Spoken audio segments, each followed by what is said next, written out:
ഇന്നത്തെ നമ്മുടെ റെസിപ്പി ഒരുപാട് ഫ്ലേവറോട് കൂടിയിട്ടുള്ള ഹൈദരാബാദി ചിക്കനാണ്. ഈ ഒരു ചിക്കൻ കറി അപ്പത്തിൻ്റെ കൂടെ പൊറോട്ട, ചപ്പാത്തി, നാൻ, ചോറ് എല്ലാത്തിൻ്റെ കൂടെ നല്ലൊരു കോമ്പിനേഷനാണ്. അപ്പോൾ ഈ ഒരു കറി തയ്യാറാക്കി നോക്കാത്തവരുണ്ടെങ്കിൽ തീർച്ചയായിട്ടും ഒരു പ്രാവശ്യമെങ്കിലും ചെയ്ത് നോക്കണം കേട്ടോ. അത്രയ്ക്ക് കിടിലൻ ടേസ്റ്റാണ്. എന്നാൽ നമുക്ക് ഇതെങ്ങനെയാണ് ഉണ്ടാക്കുന്നതെന്ന് കണ്ടു നോക്കിയാലോ. അടിക്കട്ടിയുള്ള ഒരു പാത്രം അടുപ്പിലേക്ക് വെച്ച് കൊടുക്കാം. ഇതിലേക്ക് വെളിച്ചെണ്ണ ഒഴിച്ചു കൊടുക്കാം. ഇനി നിങ്ങൾ ഏത് ഓയിലാണ് യൂസ് ചെയ്യുന്നത് അത് ചേർക്കാവുന്നതാണ്. ഞാനിവിടെ വെളിച്ചെണ്ണയിലാണ് ചെയ്യുന്നത്. വെളിച്ചെണ്ണ നന്നായിട്ട് ചൂടായി വരുമ്പോൾ ഇതിലേക്ക് 3 സവാള അരിഞ്ഞത് ചേർത്ത് കൊടുക്കാം. ഇത് നന്നായിട്ട് നമുക്ക് ബ്രൗൺ കളറായിട്ട് കിട്ടണം കേട്ടോ. അതിന് വേണ്ടിയിട്ട് അല്പം ഉപ്പ് കൂടി ചേർത്ത് കൊടുത്ത് നന്നായിട്ട് ഇത് വറുത്തെടുക്കാം.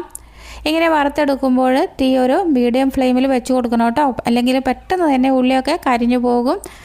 ഇപ്പോൾ ഇവിടെ നന്നായിട്ട് റോസ്റ്റായിട്ട് വന്നിട്ടുണ്ട്. ഈ ഒരു അവസരത്തിൽ ഇതിലേക്ക് ഇഞ്ചി വെളുത്തുള്ളി പേസ്റ്റ് ചേർത്ത് കൊടുക്കാം.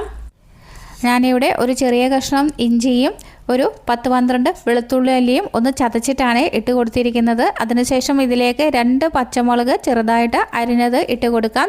ഇനി ഇതിലേക്ക് മസാലപ്പൊടികൾ ചേർത്ത് കൊടുക്കാം. 1 ടേബിൾ സ്പൂണ് കാശ്മീരി മുളക് പൊടി ചേർത്ത് കൊടുക്കാം. 1/4 ടീസ്പൂണ് മഞ്ഞൾപ്പൊടി ചേർക്കാം. 2 ടീസ്പൂണ് മല്ലിപ്പൊടി ചേർത്ത് കൊടുക്കാം. 1/2 ടീസ്പൂണ് ഗരം മസാലപ്പൊടി, 1/2 ടീസ്പൂണ് ചിക്കൻ മസാല എന്നിവ ചേർത്ത് കൊടുക്കാം. പിന്നീട് ഇതിലേക്ക് കഴുകി വൃത്തിയാക്കി വെച്ചിരിക്കുന്ന ചിക്കൻ കഷ്ണങ്ങൾ ചേർത്ത് കൊടുക്കാം. ഞാനിവിടെ 1 കിലോ ചിക്കൻ കഷ്ണങ്ങളാണ് എടുത്തിരിക്കുന്നത്. ഇനി ഇതിലേക്ക് തൈര് ചേർത്ത് കൊടുക്കാം. 2 ടേബിൾ സ്പൂൺ തൈരാണ് ചേർത്തിരിക്കുന്നത്. പിന്നീട് 2 തക്കാളി മിക്സിയിലൊന്ന് അരച്ചെടുത്തതാണ്, അതുകൂടി ചേർത്ത് കൊടുക്കുന്നുണ്ട്. പിന്നീട് കുറച്ച് മല്ലിയിലയും കറിവേപ്പിലയും കൂടി ചേർത്ത് കൊടുക്കാം. പിന്നീട് 1 ടീസ്പൂണ് നെയ്യ് ചേർത്ത് കൊടുക്കാം. ആവശ്യത്തിനുള്ള ഉപ്പ് കൂടി ചേർത്ത് കൊടുത്ത് നന്നായിട്ട് ഇളക്കി യോജിപ്പിച്ചെടുക്കാം. ഞാനിവിടെ കാശ്മീരി മുളക് പൊടിയാണ് ഉപയോഗിച്ചിരിക്കുന്നത്. അപ്പോൾ നിങ്ങൾ എരിവുള്ള മുളക് പൊടിയാണ് ഉപയോഗിക്കുന്നതെങ്കിൽ ഇതിൻ്റെ പകുതി ഉപയോഗിച്ചാൽ മതിയാവും കേട്ടോ. അപ്പോൾ 1 ടേബിൾ സ്പൂണിന് അതിൻ്റെ പകുതി ഉപയോഗിച്ചാലും മതി, അല്ലെങ്കിൽ എരിവ് കൂടി പോകുന്നതാണ്.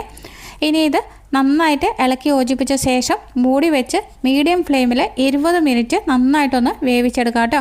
അപ്പോൾ ഇങ്ങനെ മൂടി വെച്ച് വേവിച്ചെടുക്കുമ്പോൾ നിങ്ങൾ ഒരു 2-3 പ്രാവശ്യമൊക്കെ ഇടയ്ക്ക് മൂടി തുറന്നിട്ട് നന്നായിട്ട് ഇളക്കി കൊടുക്കണം കേട്ടോ, അല്ലെങ്കിൽ അടി പിടിക്കാനുള്ള ചാൻസ് ഉണ്ട്. ഇനി നിങ്ങൾ ഇങ്ങനെ തുറന്ന് ഇളക്കി കൊടുക്കുമ്പോൾ തീരെ ഗ്രേവി തോന്നുന്നില്ലെങ്കിൽ ഒരു ഗ്ലാസിൻ്റെ പകുതി നല്ല തിളച്ച വെള്ളം ഒഴിച്ചു കൊടുത്ത് നന്നായിട്ടൊന്ന് വേവിച്ചെടുക്കണം കേട്ടോ.